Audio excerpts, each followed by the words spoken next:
दर्शकों नमस्कार। इस चैनल में आप सबका स्वागत है। इस चैनल के माध्यम से हम आपको ऐसी शख्सियतों की जानकारी करवाते हैं जिन्होंने कुछ विशेष क्षेत्र में विशेष नाम कमाया हो, या यूं कहें कि जिन्होंने इस समाज के योगदान में सामाजिक, सांस्कृतिक, शैक्षिक, वित्तीय या अन्य क्षेत्र में एक विशेष ढंग से काम करते हो। इन्हीं शख्सियतों के बीच में मैं हूं आप सबके साथ में ओम जोशी, आप सभी का स्वागत करता हूं। और आज हमारे बीच में है डॉक्टर बीडी तातेड़ साहब, जिन्होंने हाल ही में विश्व के 105 ऐसे रसूखदार लोगों में अपना नाम शामिल करवाने में कामयाबी हासिल की है, जिन्होंने जो 105 लोग हैं उन्होंने इस विश्व को एक विशेष ढंग से प्रभावित किया हो, और बल्कि यूं कहना चाहिए कि विश्व की वे 105 प्रतिभाएं जिन्हें पूरा विश्व जानता हो और उन्होंने अपना एक खास योगदान दिया हो इस समाज के निर्माण में। डॉक्टर तातेड़ साहब से हम बातचीत करते हैं।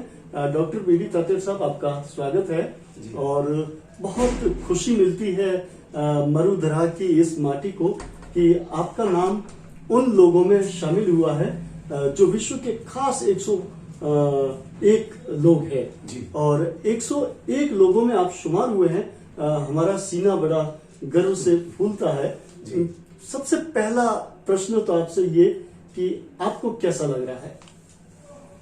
देखिए, खुशियां जब आती है तो सबको अच्छा लगता है जी।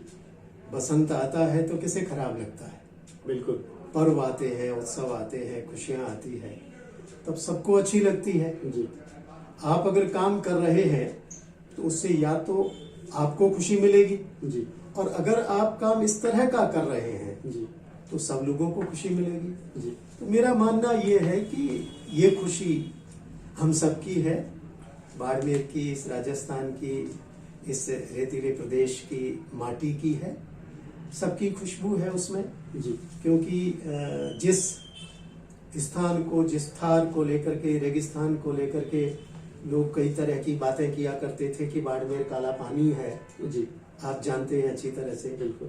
तो उस स्थान में और उसमें भी सियानी जैसे गांव में, और उसमें भी आप देश की उस समय 1949 में जो स्थितियां रही, कितने अभाव रहे, अच्छा क्या स्कूलें थी, पढ़ना कैसा था, कहाँ लाइट, पानी, सारी सुविधाएं, कुछ भी नहीं था। कुछ भी नहीं।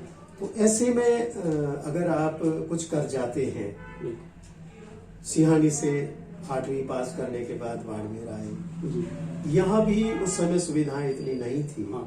और आपको मजे की बात बताऊं कि हम लोग 10वीं जब हमने पास की तो हमें लगा कि अब हमें पैंट पहननी चाहिए। उससे पहले निकर ही पहने का एक था, निकर ही होती थी। और शुरू में ही मुझे सांस्कृतिक कार्यक्रमों में इनमें ज्यादा रुचि थी।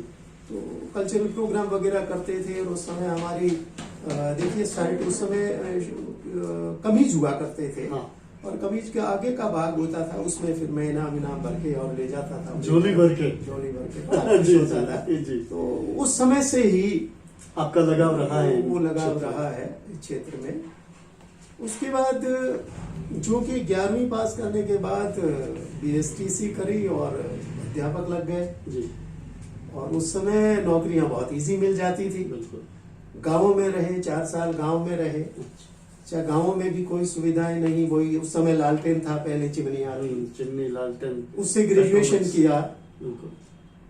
वो एक समय था जब अगर कोई व्यक्ति नाम के आगे नेम प्लेट पे BCom, BA, BSc लिखता था तो इतना बड़ा लगता था। बिल्कुल बिल्कुल। और लोग कहते थे कि ऐसा क्या BA पास है, ये बहुत बड़ी बात थी, बड़ी बात थी। और मैं भी सोचा करता था। मैं आपको बताऊं, जिस दिन मैंने बंशीधर तातेड़ BCom लिखा, मैंने मेरी कई जो शुरुआती किताबें हैं उन पर भी लिखा हुआ है BCom, MCom, यानी कितना हमें यूँ खुशी होती थी। अब तो देखिए BCom, MCom ये अब तो आम हो गई, पढ़ाई का स्तर हो गई। डॉक्टर साहब, बहुत अच्छी तरह से आपने बताया आपका बचपन सिहानी गांव में शुरू हुआ, फिर आप बाड़मेर शहर में आके रहने लगे, यहाँ की विद्या से लेकर समाज में काम करना वगैरह। हम ये जानना चाहते हैं कि ये जो सम्मान आपको मिला है, यानी जो ये बायोग्राफी प्रकाशित हुई है, 101 विश्व के ऐसे महान लोगों के नाम जिसमें शामिल है और उसमें आपका नाम भी शामिल है। ये प्रकाशन किसने किया है और किस स्तर से ये सम्मान मिला है, इसके बारे में बताएं। देखिए, जब मैं स्कूल एजुकेशन से कॉलेज एजुकेशन में गया जी, तो मेरा मोटो कॉलेज एजुकेशन में लेक्चरर बनने का था जी, वहां जाने के बाद मैंने बुक्स लिखने का काम शुरू किया, जी, डॉक्टरेट किया, और जब तक मैं उधर रहा तब तक मेरी 1 डजन बुक्स अच्छा, कॉलेज और यूनिवर्सिटी के सिलेबस को लेकर के रही है, जो मैं लिखा है। उसके बाद में फिर रिटायरमेंट के बाद में मैं साहित्य में आया। अच्छा, अभी रिटायरमेंट के बाद जी, यूं पहले लिखते थे, हाँ, लेकिन सक्रिय जो सक्रिय भागीदारी है जी, उसमें फिर दसों किताबें आई। और अभी आपको बताऊं कि मोदी जी की पुस्तक, काव्य पुस्तक, हाँ, जिसका जो गुजराती में है, जिसका 10-11 भाषाओं में ट्रांसलेशन हुआ है, जी, तो राजस्थानी में मुझे उसका करने का सौभाग्य मिला जी, है। बहुत बहुत बधाई। महात्मा गांधी की पुस्तक अनासक्ति योग का भी ट्रांसलेशन मैंने राजस्थानी में किया है। जी, जी, और 3 डजन से ज्यादा विदेशी लेखकों की कविताओं का राजस्थानी में ट्रांसलेशन। तो क्या हुआ? इस तरह से अब साहित्य में जुड़ने के बाद जी, अब आपका कोरोना आता है, जी, और कोरोना में सब जगह जब आना जाना बंद हो गया, जी, कोरोना ने विश्व को जो नुकसान पहुंचाया, लेकिन उसके कुछ पॉजिटिव भी हुए। जी, जैसे पॉजिटिव ये हुए कि जो लोग गांव छोड़ करके, गांव को हेय दृष्टि से छोड़ करके शहरों में चले गए, और जो ये समझते थे कि गांव कुछ भी नहीं है, लेकिन वो लोग धरती पे आए और उन्हें इस कोरोना ने महसूस करवाया कि गांव और ढाणी के मुकाबले में और कहीं कुछ है ही नहीं। बिल्कुल। और उन्होंने जो सुरक्षा महसूस की, वो गांव और मेरी ढाणी जो थी, उसमें उनको सुरक्षा मिली। तो हम लोग तो वैसे ही गांव से हैं जी, और पूरा देश गांवों से है। तो उसके बाद वेबिनार्स जो हुए, जी, तो शुरू में क्या है कि हिंदी को लेकर के एक नेशनल लेवल का वेबिनार हुआ, ठीक बात है। और उससे मुझे जो जुड़ने का एक अवसर मिला, और उसमें जो मेरा लेक्चर हुआ हिंदी को लेकर के, उसके बाद आप देखिए कि रास्ते खुले। जी, फिर हम इंटरनेशनल लेवल पे वेबिनार में शामिल हुए, जी, और उसमें महात्मा गांधी का सत्य और अहिंसा, इस पर चर्चा। उसके बाद में कुपोषण मुक्त भारत ही नहीं, विश्व को कैसे किया जाए, अच्छा, इस पर वेबिनार। जी, तो उसमें उस वेबिनार में एक वो शख्सियत भी थी जी, जो प्रूडेंट पेन की सीईओ है, और वो अफ्रीका से है। अफ्रीका से, जी, जी, प्रूडेंट पेन जो पब्लिशर है, जी, और उसके बाद में पीयूष जी पंडित जो हैं, जी। ये जो सारे प्रोग्राम ऑर्गेनाइजिंग में उनका जो बहुत बड़ा एक महत्वपूर्ण स्थान है।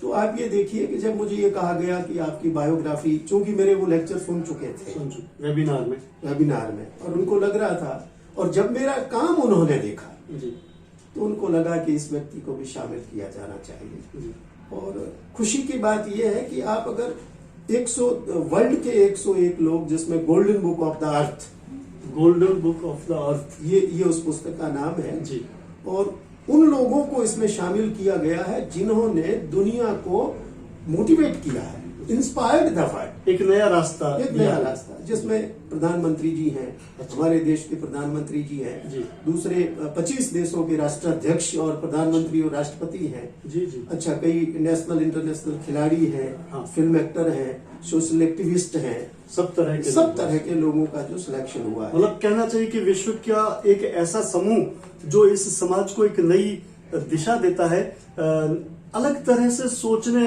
के लिए प्रेरित करता है वो समूह, जी, 101 लोगों का। जिन लोगों की भी आप कहानी पढ़ेंगे, जी, तो आपको लगेगा कि ये कितने संकटों, दुखों, परेशानियों, चुनौतियों के बाद में ये लोग उठ खड़े हुए हैं, और मोदी जी हमारे सामने हैं। बिल्कुल। एक चाय बेचने वाला व्यक्ति जी, अगर दुनिया में आज बहुत बड़ा मुकाम हासिल कर रहे हैं, तो ऐसे लोगों की जहाँ स्टोरीज हैं, हाँ, बायोग्राफी है, जी, तो मुझे तो खुशी है कि कम से कम हम उन लोगों के साथ में हैं। वह सब साथ क्या, हम तो ये मानते हैं कि हमारे राजस्थान के ऐसे व्यक्तित्व को उस पुस्तक में शामिल करके उन्होंने पूरे राष्ट्र तो है ही, लेकिन राजस्थान पर एक बहुत बड़ी कृपा की है कि एक माटी के लाल को नीचे से उन्होंने बड़े करीब से देखा और उनके व्यक्तित्व, कृतित्व और सामाजिक कार्यों को देखकर इस मुकाम तक वो ले आए। बहुत खुशी की बात है। तातिर साहब, एक अब संक्षिप्त में जाते जाते थोड़ी सी बात आपके बाड़मेर में किए गए कार्यों पर भी करेंगे। साहित्य में आपने बताया कि आप रिटायरमेंट के बाद में ज्यादा सक्रिय हुए, पहले से थे। हम तो आपको बचपन से कविताएं और आपकी बहुत सारी लेख और संगीत की बहुत सारी धुनें सुनते आए हैं बचपन से ही। लेकिन जो आपने इस साहित्य के क्षेत्र में अलग तरह से लिखने का काम शुरू किया और बाड़मेर में गत 10-15 वर्षों से आपने जिस तरह से सब साहित्यकारों को एक करके एक मंच के रूप में आप काव्य गोष्ठियां, कवि सम्मेलन और मुशायरे तक आयोजित करते हैं, तो साहित्य के लिए बाड़मेर में और क्या कार्य किया जा सकता है, इस पे संक्षिप्त में अपनी बात है। मेरा अपना मानना ये है कि किसी व्यक्ति में अगर योग्यता है तो उसे मैं मंच देने की कोशिश करता हूँ। जी जी, और ऐसे कई लोगों को, चाहे वो किसी भी फील्ड में हो, हमारे जो मंगनियार हैं, हाँ, आप जानते हैं हम लोगों ने इनके साथ में 40-45 साल से हम लोग काम कर रहे हैं। बिल्कुल।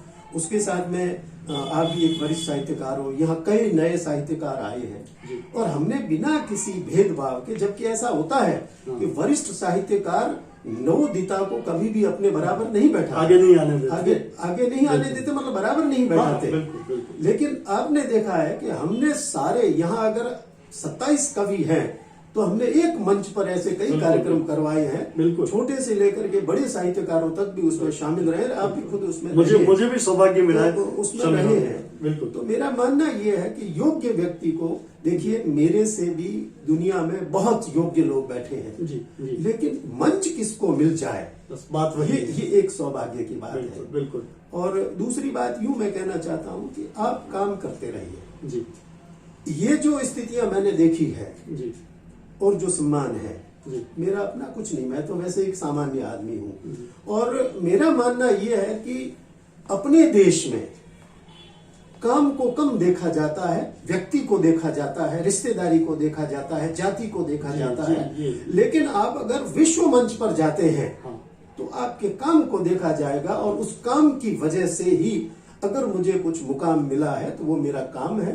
और बाकी मेरे चाहने वाले, मेरे बड़े बुजुर्ग, बाड़मेर, राजस्थान, मेरे जो आशीर्वाद रखने वाले, उन लोगों का स्नेह है।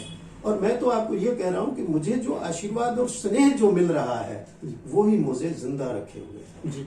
जी, बहुत ही जोरदार बात कही है आपने। योग्यताएं कहीं छिपी नहीं रह सकती। हाँ, कुछ धुंध कभी कभार आ सकती है, लेकिन विश्व स्तर पर ऐसे योग्य व्यक्ति को तलाश पाना उन पारखियों द्वारा बड़ी खुशी की बात है। एक बात और हम आपसे जानना चाहेंगे कि बाड़मेर की बात करें, मरुधरा की, तो गत 20 वर्षों से बाड़मेर में तेल और गैस जिस ढंग से निकला है और बाड़मेर एक छोटे गांव की बजाय एकदम से अचानक से एक बड़े शहर, कहना चाहिए महानगर बनने की ओर अग्रसर है। ये बड़ी बड़ी चिमनियां, ये बड़े बड़े ओवरब्रिज, ये रिफाइनरी, ये तेल के कुएं और पाइप की गैस लाइन और बहुत सारी विकास। जी। तो इस विकास के दौर में बाड़मेर की जो कला और संस्कृति है उसका विकास भी मैं सोचता हूं उसी गति से होना चाहिए जिस गति से औद्योगिक विकास हो रहा है। तो औद्योगिक विकास और सांस्कृतिक विकास यात्रा, इन दोनों का किस तरह से सामंजस्य हो सकता है, इस बारे में आप। देखिए, आप जो बात कह रहे हैं, जी, इतना रेवेन्यू हमारे यहाँ से गवर्नमेंट को जा रहा जी, है, जी, लेकिन हमारे कलाकारों के लिए, जी, हमारे साहित्यकारों के लिए जी, इस संबंध में आज तक किसी ने सोचा ही नहीं। बिल्कुल। न तो ऐसी कोई संस्था है, न ऐसा कोई व्यक्ति है, न ऐसा कोई राजनेता है जो कम से कम हमारी जो ये विरासत है, क्योंकि यहाँ तो अभी अनवर जी को पद्मश्री मिला है। हाँ। तो ऐसे बड़े बड़े आर्टिस्ट बैठे हैं वर्ल्ड लेवल के, जो 50-50, 100-100 देश जाकर के आए हैं। तो यहाँ तो ऐसे स्कूल खुलने चाहिए, बिल्कुल, ताकि हमारी आने वाली पीढ़ी को जो है ये हम कला जो है वो उसको संरक्षित कर सकें, संजो सकें और रख सकें। बिल्कुल। तो यहाँ उसकी जरूरत है। बिल्कुल उसकी जरूरत है। और इस क्षेत्र में चलो सरकार तो अपने स्तर से कुछ कर रही होगी, लेकिन बहुत सारे टीवी शो जैसे हैं, जैसे इंडियन आइडियल जो चल रहा है, उस पर मैं देखता हूं, अपन सभी देखते हैं दर्शकों की, हर सप्ताह या 2 सप्ताह को छोड़ के तीसरे सप्ताह जरूर बाड़मेर का कोई छोटा सा बच्चा वहां पहुंच जाता है अपनी गायकी के क्षेत्र में, वहां सबसे अपना लोहा मनवाता है और तालियां रुकती नहीं है पूरे शो में। तो उन लोगों को पहचान है यहाँ के टैलेंट की। लेकिन मैंने आपसे कहा जी कि बाहर के लोग टैलेंट को जानते हैं, समझते हैं जी, लेकिन उस इंडस्ट्री में भी जी भाई भतीजावाद, हाँ, ये जो स्थितियां हैं, जी। टैलेंट को आगे नहीं बढ़ने देना, वहां भी ऐसी स्थितियां आप देख रहे हैं। बिल्कुल। हमारे अपने बच्चे जो यहाँ से गए जी। हैं वो टैलेंटेड हैं। बिल्कुल। क्यों नहीं यहाँ ऐसे स्टूडियो बने? हाँ। ऐसे स्टूडियो होने चाहिए बिल्कुल। जहां से इन बच्चों को तलाश करके आगे विश्व मंच पर जाना चाहिए। बिल्कुल। हमारे इन मंगड़ियारों को, लंगाओं को किसने ट्रेनिंग दी है? लेकिन जिस समय ये मंच पे खड़े होते हैं, आप देखिए बड़े बड़े संगीतकार भी आकर के पैरों में पड़ बिल्कुल, जाते पैरों में हैं, पड़ते क्योंकि उनके पास में वो कला नहीं होती और बिल्कुल। इनके पास कोई साधना नहीं है, गॉड गिफ्ट है। परंपरागत रूप से। परंपरागत ट्रेडिशनल जो चीजें हैं बिल्कुल। वो इनके पास में, और जो इनके पास में वो दुनिया में कहीं नहीं है। जी। तो इनको प्रमोट करना चाहिए, जी। सरकार को भी करना चाहिए। बिल्कुल। अभी जैसे प्रधानमंत्री जी स्किल डेवलपमेंट को लेकर के बात कर रहे हैं, हाँ। तो क्यों नहीं हमारे यहाँ ऐसा स्कूल खोले? उस स्किल डेवलपमेंट की इंस्टीट्यूशंस में ये कला भी एक जुड़नी चाहिए। और विश्व हमारे जगत में। हमारा जो यूनिवर्सिटी अभी जो नई बनी है और आदरणीय पवार साहब उसके वीसी हैं, हाँ, हाँ। तो मैंने उनसे एक बार कहा भी था कि हमारे इन आर्टिस्ट के लिए कुछ किया जाना चाहिए। जी, बिल्कुल। दूसरी, यहाँ जितनी भी हमारी विरासतें हैं उनको भी संजोए रखने का एक अच्छा है। इंटेक ने कल ही बात करी है बिल्कुल। कि वो इस संबंध में बहुत कुछ करने जा रहे हैं। बिल्कुल, बिल्कुल। तो ये सारी चीजें, देखिए चीजें बहुत पड़ी है, लेकिन उन्हें तराशने वालों की जरूरत है। बिल्कुल। तो दर्शकों, तातेड़ साहब के विचार हम सुन रहे थे। प्रतिभाएं बहुत है इस मरुदरा में, बस उनको तराश कर हीरा बनाने की जरूरत है। बल्कि हीरा तो वो है ही, बस उस पे वो पॉलिशिंग की जरूरत है और उन्हें मंच देने की जरूरत है। बिल्कुल, मंच देने की जरूरत है, ताकि वो आगे आए, दुनिया के सामने आए कि हम भी है। बहुत सारे लोग बैठे हैं, तो हम आशा रखते हैं कि हमारा समाज, हमारी सरकार और हमारे ऐसे टैलेंटेड लोग जो आगे बढ़ चुके हैं, वो इनको अपनी ओर खींचे और इनको भी मंच प्रदान करें। ऐसी हम आशा रखते हैं। जी, जी, जी। तातेड़ साहब, आप हमारे बीच में आए और दर्शकों से रूबरू हुए, इसके लिए एक बात मैं लास्ट में कहना चाहता हूँ जी, कि जी। आप काम करते रहिए। जी। जिस समय वक्त आएगा, हम्म। आपके दिखाने के लिए आपके पास काम होना चाहिए। क्या बात। बिल्कुल। मैंने 45 साल काम किया है, ये एक बहुत बड़ी लंबी यात्रा है। बिल्कुल। देखने वाले नहीं मिले, जिन्होंने देखा उन्हें मालूम पड़ा। बिल्कुल। लेकिन जिस समय मुझे एक्सपोज करने का समय आया और जब मैंने मेरा काम सामने रखा, तो आप ये देखिए कि सब लोगों को लगा कि काम करने वाला व्यक्ति है। बिल्कुल। इसलिए काम करते रहिए, समय आएगा, सम्मान मिलेंगे, सम्मान मिले नहीं मिले, लेकिन आत्मसम्मान जो है वो आपको जिंदा रखना चाहिए। बिल्कुल। मैं एक बात कहता हूँ कि कुछ लोगों को लगता है, कुछ लोग आलोचना करते हैं, तो मैं ये देख रहा हूं कि कम से कम वे लोग अपने दिमाग में हमारे लिए समय और अपना दिमाग हमारे लिए लगा तो रहे हैं। बिल्कुल। चाहे वो नकारात्मक, चाहे वो नेगेटिव हो, हाँ, बिल्कुल। ठीक है, लेकिन उनका दिमाग और उनका समय हमारे लिए लग तो रहा है। बिल्कुल। तो कल वो आज नेगेटिव है, कल पॉजिटिव कल पॉजिटिव हो जाएंगे। हमें उसकी चिंता करने की जरूरत नहीं है, बिल्कुल। क्योंकि जो काम करेंगे, जी। देखिए आलोचना करने वाले अपना काम कर रहे हैं, तो हम अपना काम क्यों छोड़ें? सॉरी। इसलिए मैं यही कहना चाहता हूँ, हम सब लोग मिलकर काम करें। आप काम करते रहिए, सम्मान मिले नहीं मिले, लेकिन आत्मसंतोष जो आपको मिलेगा उसकी इस दुनिया में कोई कीमत नहीं। बिल्कुल। बहुत बहुत धन्यवाद डॉक्टर साहब आपका, आप हमारे बीच पधारे। जी, जी। और दर्शकों, ये थे डॉक्टर बीडी तातेड़, जिन्होंने न केवल हाल ही में अपनी इस पूरी यात्रा के माध्यम से अपना परचम लहराया है, पूरे विश्व स्तर पर 101 लोगों में शामिल होकर दुनिया के वे 101 लोग जो दूसरों को नया रास्ता दिखाते हैं और जो दूसरों के लिए, दूसरों को मोटिवेट करते हैं, इंस्पायर्ड करते हैं। तो हमें बड़ा फक्र है, हमें बड़ा गर्व है इन पर। दर्शकों, आपने हमें देखा, इसके लिए आपका आभार। और फिर से कभी किसी नई शख्सियत के साथ हाजिर होंगे। मैं आपका दोस्त ओम जोशी अब आज्ञा चाहता हूं। नमस्कार।